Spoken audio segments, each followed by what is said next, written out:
आप लोग हमारे साथ पढ़ रहे हैं भारतीय जलवायु। और भारतीय जलवायु में आज जो हम लोग पढ़ेंगे वो होगा ग्रीष्म ऋतु में मौसम की क्रियाविधि। आप लोग हेडिंग डालिए ग्रीष्म ऋतु में मौसम की क्रियाविधि। देखिए, मैं पहले ही बता चुका हूं कि जब शीत ऋतु में, जब जाड़े के मौसम में जो मौसम की क्रियाविधि देख रहे थे उसमें ही हम लोगों ने देखा था कि सूर्य की किरणें सालों भर विषुवत रेखा पर लंबवत चमकती है। सूर्य की किरणें सालों भर विषुवत रेखा पर लंबवत चमकती हैं। अब देखिए होता क्या है, 22 मार्च को सूर्य सीधा विषुवत रेखा पर पहुंचता है और सूर्य की किरणें सीधा विषुवत रेखा पर पड़ती हैं। 22 मार्च के बाद सूर्य उत्तरायण होने लगता है। ध्यान रखिएगा, 22 मार्च के बाद, 22 मार्च को कहां है? विषुवत रेखा पर। कर्क रेखा पर 21 जून को पहुंच जाएगा, लेकिन 22 मार्च को सूर्य कहां है? विषुवत रेखा पर। 22 मार्च के बाद सूर्य उत्तरायण होने लगता है। सूर्य के उत्तरायण होने के साथ ही ITCZ क्षेत्र भी उत्तर की ओर खिसकने लगता है। ध्यान सुनते जाइएगा, नोट करते जाइएगा। 22 मार्च को सूर्य विषुवत रेखा पर चमकता है तथा 22 मार्च के बाद सूर्य उत्तरायण होने लगता है। सूर्य के उत्तरायण होने के साथ ही ITCZ क्षेत्र उत्तर की ओर खिसक जाता है। ऐसी स्थिति में सूर्य के उत्तरायण होने के साथ ही उत्तरी गोलार्ध में गर्मी पड़ने लगती है, क्योंकि सूर्य जिधर जाएगा, जहां सूर्य की किरणें सीधी पड़ेंगी वहां गर्मी पड़ेगा। यानी उत्तरायण जब सूर्य हो गया, जब उत्तरी गोलार्ध में आ गया तो उत्तरी गोलार्ध में गर्मी पड़ने लगती है। इसके साथ ही जो पछुआ जेट पौने हैं, जो यहां चल रही है पछुआ जेट पौने, यहां पे जो प्रवाहित हो रही है, जो पछुआ जेट पौने जो शीत ऋतु में प्रवाहित हो रही थी और इससे पश्चिमी विक्षोभ से वर्षा हो रही थी पश्चिमोत्तर भारत में, ये पछुआ जेट पौने उत्तर की ओर खिसकने लगती हैं। पछुआ जेट पौनों की जो दक्षिणी शाखा है वो कमजोर पड़ने लगती है तथा यह उत्तर की ओर खिसक जाती है। सूर्य के उत्तरायण होने के साथ ही ITCZ क्षेत्र उत्तर की ओर खिसक जाता है, जिससे उत्तरी गोलार्ध में गर्मी पड़ती है और इसके साथ ही उत्तरी पछुआ जेट पौनों की जो दक्षिणी शाखा है, पौन की जो दक्षिणी शाखा है वो कमजोर पड़ने लगती है तथा ये जेट धाराएं हिमालय के उत्तर में प्रवाहित होने लगती है। यह हिमालय के उत्तरी हिस्से में प्रवाहित होने लगता है पछुआ जेट पौने। अब देखिए, ऐसी स्थिति में अगर हम देखें ITCZ क्षेत्र के बारे में मैंने बताया था कि जैसे कोई भी, अगर मान लेते हैं ये अगर क्षेत्र है, अगर ये पृथ्वी है और ये आपका 0 डिग्री है, अगर हवाएं यहां पर सूर्य की अगर लंबवत किरणें पड़ रही हैं, सूर्य की लंबवत किरणें पड़ रही हैं, तो यहां गर्मी पड़ेगी अधिक 0 डिग्री पर। गर्मी पड़ने के साथ ही यहां हवाएं गर्म होकर ऊपर उठेंगी और हवाएं जब गर्म होकर ऊपर उठेंगी तो ऐसी स्थिति में जब हवाएं गर्म होकर ऊपर उठेंगी तो यहां लो प्रेशर जोन उत्पन्न होगा। इसको कहते हैं, यहां गर्म जो हवाएं गर्म होकर जो ऊपर उठ रही हैं, इसको कहते हैं ITCZ क्षेत्र, यानी इंटर ट्रॉपिकल कन्वर्जन जोन। इसको मैंने पिछले वीडियो में पढ़ाया है, वहां पे आप देख लीजिएगा इसको। ITCZ क्षेत्र इंटर ट्रॉपिकल कन्वर्जन जोन, या अर्थात अंतः उष्णकटिबंधीय अभिसरण क्षेत्र इसको कहा जाता है। यानी सूर्य के उत्तरायण और दक्षिणायन होने की स्थिति में ITCZ क्षेत्र भी क्या करता है? विचरण करता है। उस सूर्य के उत्तरायण और सूर्य के लंबवत किरणों की स्थिति पर ITCZ क्षेत्र निर्भर करता है। अब देखिए, 22 मार्च के बाद सूर्य उत्तरायण होने लगा, ITCZ क्षेत्र भी उत्तर की ओर खिसक गया, उत्तरी गोलार्ध में गर्मी पड़ने लगी। ऐसी स्थिति में अब उत्तरी गोलार्ध में मौसमी गतिविधियां बदल जाती हैं। अब देखिए यहां पर क्या क्या गतिविधियां शुरू होती है उसके बारे में हम लोग देखेंगे। पहले हम लोग प्रत्येक महीने के हिसाब से हम लोग देखेंगे। पहले आप लोग हेडिंग डालिए मार्च अप्रैल में मौसम की क्रियाविधि। मार्च अप्रैल में मौसम की क्रियाविधि।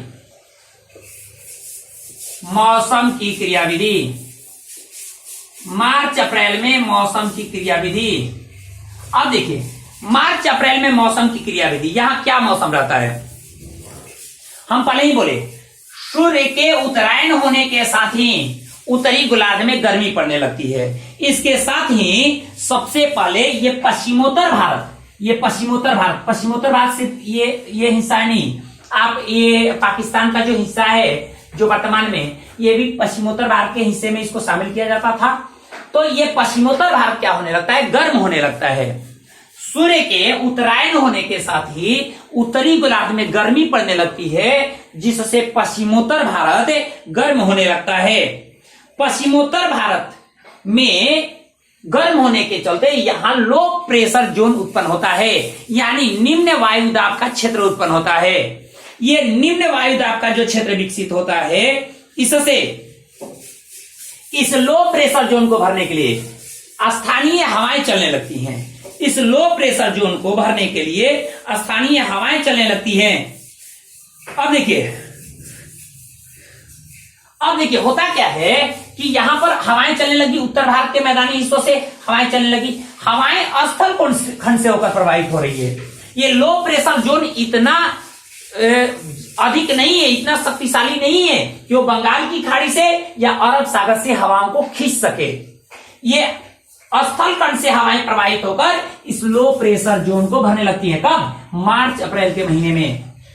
सूर्य के उत्तरायण होने के साथ ही उत्तरी गोलार्ध में गर्मी पड़ने लगती है तथा पश्चिमोत्तर भारत गर्म होने लगता है।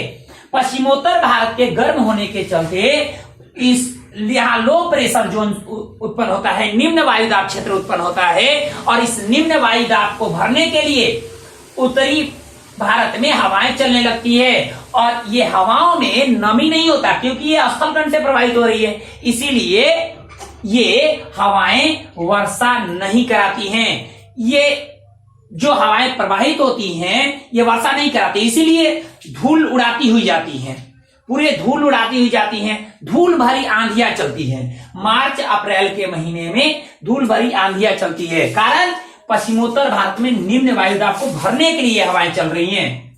अब देखिए कभी कभी आप देखते हैं कि मार्च अप्रैल में जब शादी का मौसम होता है, जब शादी का समय होता है, सब टेंट पंडाल लगे हुए हैं, और शाम को एकाएक आंधी आई कि वो जो भी पंडाल है सबको गिरा दी। तो ऐसी स्थितियां होती हैं। तो एक बात जरा सोचिए कि ये क्यों होता है? पश्चिमोत्तर भारत में लो प्रेशर जोन को भरने के लिए हवाएं चलती हैं, इस चीज को ध्यान रखिएगा। यानी ये धूल भरी आंधियां होती हैं, ये वर्षा नहीं कराती, और वर्षा नहीं कराने के चलते ये धूल को उड़ाती हुई जाती हैं ये हवाएं। ध्यान रखिएगा इस चीज को। अब देखिए मार्च अप्रैल में का ये मौसम रहा। अब आ जाइए मई का मौसम।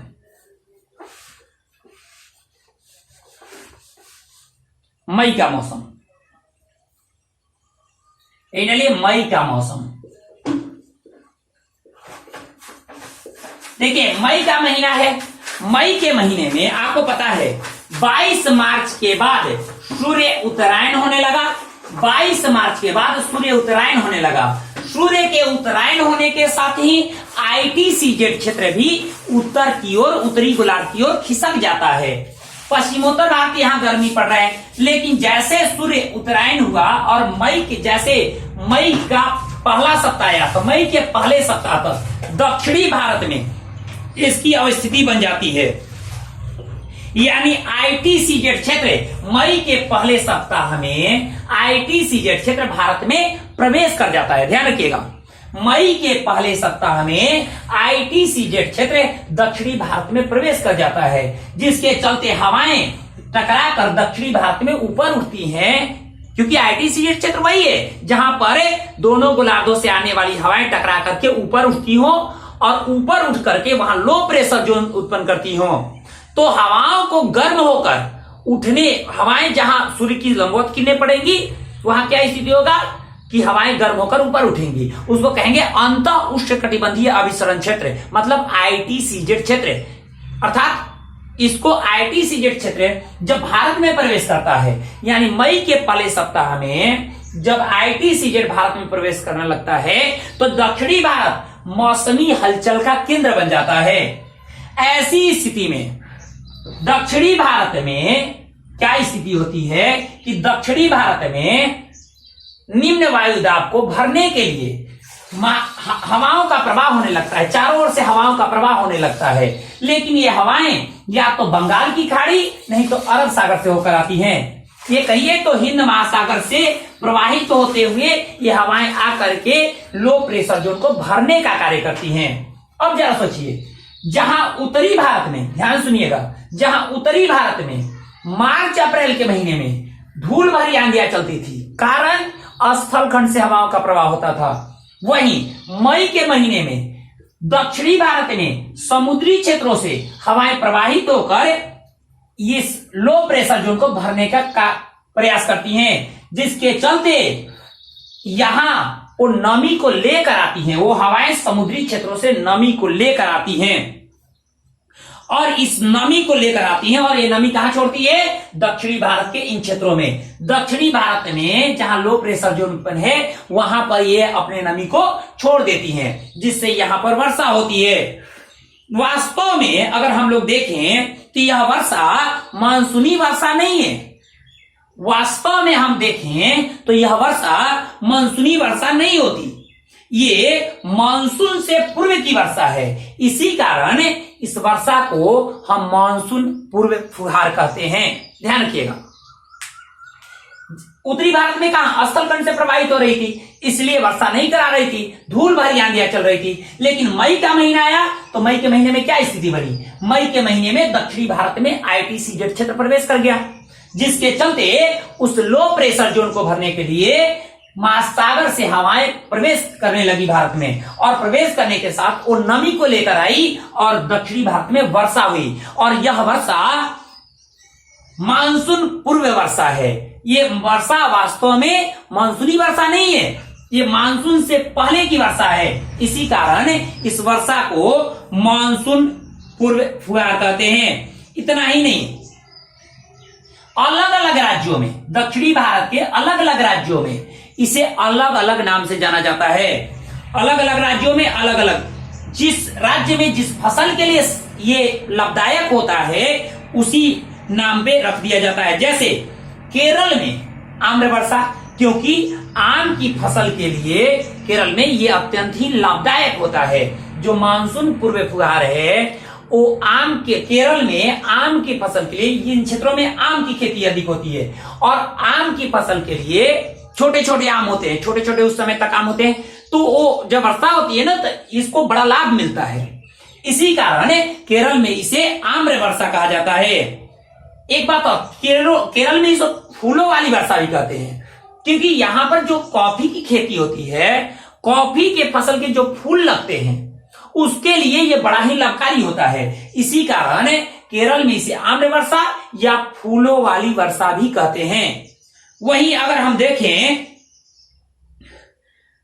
तो यह कर्नाटक में अलग नाम से जानी जाती है और तमिलनाडु में इसे अलग नाम से जाना जाता है। ध्यान रखिएगा, कर्नाटक में अलग नाम से और तमिलनाडु में इसे अलग नाम से जाना जाता है। देखिए, कर्नाटक में इसे कॉफी वर्षा कहते हैं। कर्नाटक राज्य में इसे कॉफी वर्षा कहते हैं या चेरी ब्लॉसम भी कहा जाता है। कर्नाटक में इसे कॉफी वाली वर्षा या चेरी ब्लॉसम कहा जाता है। कॉफी वर्षा या चेरी ब्लॉसम कहा जाता है कर्नाटक में। यह हो गया आपको मई के महीने। अब देखिए, मई के महीने में एक चीज और ध्यान रखिएगा, ITCZ क्षेत्र मई के अंत तक आते आते, ITCZ क्षेत्र मई के अंत तक आते आते कर्क रेखा के आसपास पहुंच जाता है। ध्यान रखिएगा, मई के अंत तक आते आते ITCZ क्षेत्र कर्क रेखा के आसपास पहुंच जाता है। हालांकि सूर्य 21 जून को कर्क रेखा पर पहुंचता है, लेकिन उससे पहले ही ITCZ क्षेत्र कर्क रेखा के आसपास पहुंच जाता है, जिसके चलते पश्चिम बंगाल मौसमी हलचल का केंद्र बन जाता है। ध्यान रखिएगा, ITCZ क्षेत्र मई के अंतिम सप्ताह तक आते आते पश्चिम कर्क रेखा के आसपास पहुंच जाता है, जिसके चलते पश्चिम बंगाल मौसमी हलचल का केंद्र बन जाता है। अब देखिए, आपको पता है कि स्थल खंड की अपेक्षा जो समुद्र है वो देर से गर्म होता है। स्थल खंड की अपेक्षा समुद्र देर से गर्म होता है। तो स्थल खंड तो गर्म हुआ है, पश्चिम बंगाल के आसपास ITCZ क्षेत्र कर्क रेखा के आसपास पहुंचा है। तो यहां पर कर्क रेखा के आसपास क्या है, ITCZ क्षेत्र केंद्रित है। इसके चलते यहां निम्न वायुदाब निर्मित हो गया। और निम्न वायुदाब, जबकि अभी जल गर्म नहीं हुआ है, जल अभी गर्म नहीं हुआ है, कारण क्योंकि जल स्थल खंड की अपेक्षा जो जल है वो देर से गर्म होता है। तो ध्यान रखिएगा इस चीज को। अब क्या हुआ, तो यहां पर हाई प्रेशर जोन उत्पन्न हुआ, यहां लो प्रेशर जोन उत्पन्न हुआ। अब देखिए, उच्च वायुदाब से निम्न वायुदाब की तरफ हवाओं का तेजी से प्रवाह होने शुरू हो जाता है। यानी पश्चिम बंगाल में तेज धूल भरी आंधियां चलती है। यहां से चारों ओर से तेज धूल भरी आंधियां चलती हैं। कभी कभी तीव्र वर्षा भी हो जाती है, झंझावती वर्षा, अच्छी खासी झंझावती वर्षा हो जाती है। जब बंगाल की खाड़ी से जो नमी ली हुई हवाएं जब प्रवेश करती है पश्चिम बंगाल में, तो यहां पर अच्छी खासी वर्षा भी हो जाती है। और ऐसी स्थिति में पश्चिम बंगाल में इन धूल भरी आंधियों से, इन झंझावती वर्षा से इस महीने में काफी नुकसान होता है। इन तेज आंधियों से पश्चिम बंगाल में काफी नुकसान होता है, बहुत अधिक नुकसान होता है।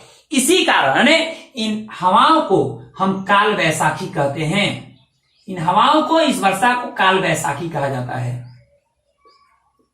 अब देखिए, काल वैसाखी क्योंकि ये बैसाख के महीने में होता है, जैसे चैत, बैसाख तो हिंदी महीना है, बैसाख के महीने में होता है और ये बड़ा ही नुकसानदेह होता है। इसी कारण इसको क्या कहते हैं, बैसाख के महीने में होने वाली इस वर्षा को हम क्या कहते हैं, इन तेज भरी धूल आंधियों की स्थिति को क्या कहते हैं, तो काल वैसाखी कहा जाता है। कहां, पश्चिम बंगाल में। इस चीज को आप ध्यान रखेंगे।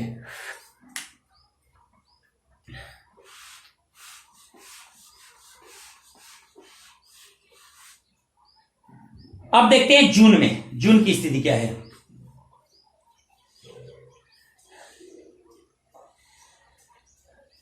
देखिए, ये हम जानते हैं, पहले हेडिंग डालिए, जून में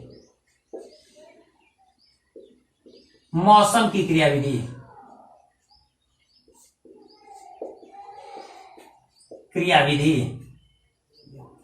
जून में मौसम की क्रियाविधि।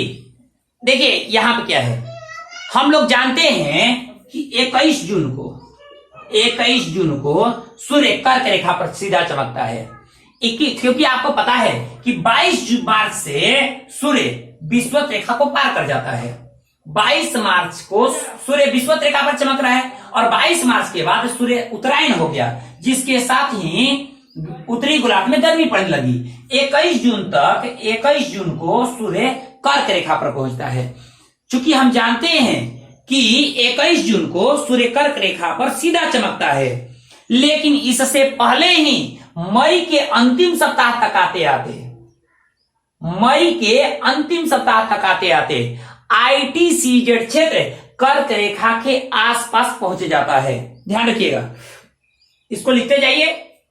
चूंकि हम जानते हैं कि 21 जून को सूर्य कर्क रेखा पर सीधा चमकता है, लेकिन इससे पहले ही मई के अंतिम सप्ताह एवं जून के शुरुआत में ITCZ क्षेत्र कहा जाता है, कर्क रेखा के आसपास पहुंच जाता है और पश्चिमोत्तर भारत बहुत अधिक गर्म हो जाता है। और गर्मी बहुत अधिक होने के चलते इससे यहां पर हवाएं गर्म होकर ऊपर उठती हैं और ऊपर उठने से यहां लो प्रेशर जोन उत्पन्न होता है। लो प्रेशर पहला ITCZ क्षेत्र आ गया, कर्क रेखा के आसपास गर्मी यहां भयंकर पड़ रही है, जिसके चलते गर्मी पड़ने के चलते यहां लो प्रेशर जोन उत्पन्न हो रहा है। और इस लो प्रेशर जोन को भरने के लिए यहां पर हवाएं प्रवाहित होने लगती हैं। उत्तर भारत के मैदानी हिस्सों से हवाओं का प्रवाह पश्चिमोत्तर भारत की ओर होने लगता है। ये हवाएं अत्यंत ही शुष्क होती हैं। ये जो हवाएं होती हैं ये अत्यंत ही शुष्क होती हैं, इसमें कोई नमी नहीं होता और अत्यंत शुष्क होती हैं, जिसे हमें लू कहते हैं। लू कहते हैं। यानी लू उत्तर भारत के मैदानों में प्रवाहित होने वाली स्थानीय पौने हैं। लू उत्तर भारत के मैदानों में प्रवाहित होने वाली पौने हैं, ध्यान रखिएगा। ये दक्षिण भारत में ये प्रवाहित नहीं होती लू। अब देखिए ये कहां लू प्रवाहित हो रही है, शुष्क हवाएं हैं। आप जैसे देखते हैं कि मई के अंत तक, मई जून में क्या होता है कि अगर हम लोग कोई भी अगर कपड़ा धो करके टांग देते हैं, अगर धूप में नहीं भी टांगते हैं, ऐसे भी टांगते हैं, तो इतना काफी उस समय हवाएं शुष्क होती हैं कि हवाएं उस जो नमी मिलता है जो कपड़ों में या किसी चीज में जहां नमी मिलता है उसको तुरंत सोख लेती हैं, जिसके चलते कपड़े जल्दी सूख जाते हैं। अगर हम बाहर अगर घर में भी टांग देते हैं तो वो सूख जाते हैं, क्योंकि उस समय जो हवाएं चलती हैं उसमें कोई नमी नहीं होती, वो अत्यंत शुष्क होते हैं, जिसके चलते वो तुरंत ही वो उसको सुखा देती हैं। लेकिन ये लू जो है ना इतना शुष्क होता है कि हमारे स्वास्थ्य पर भी असर डालता है।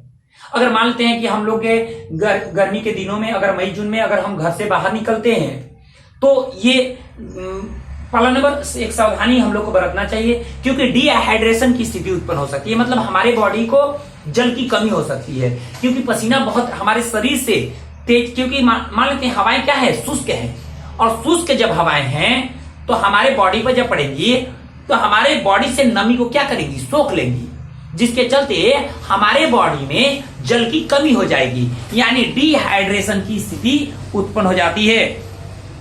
अब देखिए डिहाइड्रेशन की स्थिति उत्पन्न हो जाती है किससे, लू के चलते, उन शुष्क पवनों के चलते। एक बात आप लोग को बता रहे हैं कि उत्तर भारत में, जहां एक तरफ उत्तर भारत में क्या चल रहा है, लू की स्थिति बन रही है, वहीं दूसरी ओर पश्चिमोत्तर भारत में निम्न वायुदाब यानी लो प्रेशर जोन इतना शक्तिशाली हो जाता है कि वह अरब सागर से हवाओं को भी खींचने लगता है, वह अरब सागर से हवाओं को भी खींचने लगता है। ध्यान रखिएगा, जहां एक तरफ उत्तर भारत के मैदानों में लू का प्रवाह हो रहा है, शुष्क हवाओं का प्रवाह हो रहा है, तो वहीं पश्चिमोत्तर भारत इतना गर्म हो जाता है और यहां पर शक्तिशाली निम्न वायुदाब की पेटी तैयार हो जाती है, जिससे यह पश्चिमोत्तर भारत का जो लो प्रेशर जोन है इतना शक्तिशाली हो जाता है कि अरब सागर से हवाओं को अपनी तरफ खींचने लगता है। जब यह अरब सागर से जब हवाओं को खींचना शुरू करता है तो इसके साथ ही अरब सागर से हवाएं प्रवाहित होते हुए पहले केरल के मलाबार तट पर टकराती हैं। 1 जून को पश्चिम से दक्षिण पश्चिम से उत्तर पूर्व की ओर हवाएं प्रवाहित होकर केरल के मलाबार तट पर टकराकर वर्षा करती हैं, जिसको हम मानसून का आगमन कहते हैं। केरल के मलाबार तट पर सबसे पहले 1 जून को मानसून का आगमन होता है। सबसे पहले 1 जून को केरल के मलाबार तट पर मानसून का आगमन होता है। अब देखिए, अर्थात मानसूनी पौने वे पौने हैं जो दक्षिण पश्चिम से उत्तर पूर्व की ओर प्रवाहित होते हुए केरल के मलाबार तट पर टकराकर वर्षा कराती हैं, वो हैं मानसूनी पौने, या इसे दक्षिणी पश्चिमी मानसून भी कहते हैं, क्योंकि ये दक्षिण पश्चिम से उत्तर पूर्व की ओर हवाएं प्रवाहित होती हैं। और यही हवाएं 22 जुलाई तक आते आते पूरे भारत में ये हवाएं सक्रिय हो जाती हैं और जहां जहां जाती हैं वहां ये वर्षा कराती हैं। यानी भारत के 90% हिस्सों में यही दक्षिणी पश्चिमी मानसूनी पौने वर्षा कराती हैं। इस बात को ध्यान रखिएगा। जून में मौसम की क्रियाविधि आप लोग देखें, और जून के पहले दिन यानी 1 जून को दक्षिणी पश्चिमी मानसून केरल के मलाबार तट पर टकराया, और टकराने के बाद पूरे भारत में 22 जुलाई तक ये पहुंच जाता है और 22 जुलाई तक पूरे भारत में सक्रिय हो जाता है। दक्षिणी पश्चिमी मानसूनी पौने भारत के 90% हिस्सों में वर्षा कराती हैं। अब देखिए, इसके बाद हम लोग देखेंगे दक्षिणी पश्चिमी मानसूनी पौने। इस दक्षिणी पश्चिमी मानसून को हम लोग देखेंगे अगले वीडियो में। आज के लिए इस वीडियो में इतना ही। धन्यवाद।